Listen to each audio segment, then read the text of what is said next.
l'estat espanyol i que és, sense cap dubte, un dèficit que a nivell europeu, que a nivell de qualsevol altre país europeu, seria directament anticonstitucional.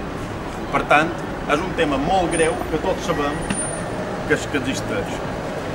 Això és greu des de fa com a mínim 23 anys, quan se va fer el ministre Borrell aleshores la reforma fiscal, i des d'aleshores, des d'aquests 23 anys, com a mínim, cap ençà, el dèficit ha estat una cosa molt.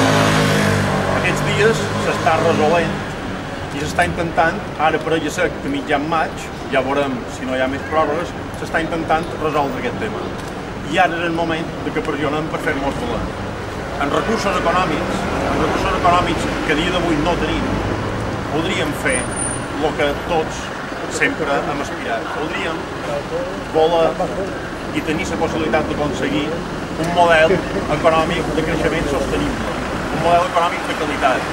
Podríem impulsar una millora de les prestacions socials per a la gent més necessitada, que aquests dies és més que mai.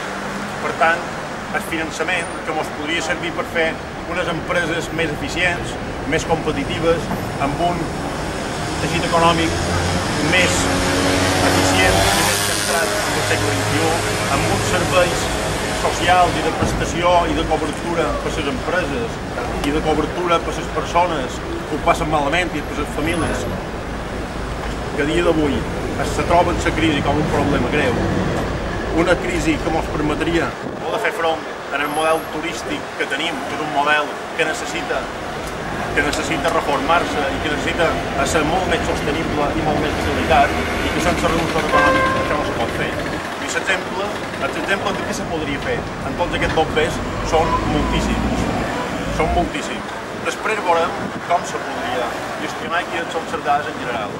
Però a dia d'avui no ens podem resignar, no podem pensar que això no depèn de nosaltres, no podem conformar-nos en l'estatus quo habitual. Jo crec que els ciutadans de les illes han de reaccionar.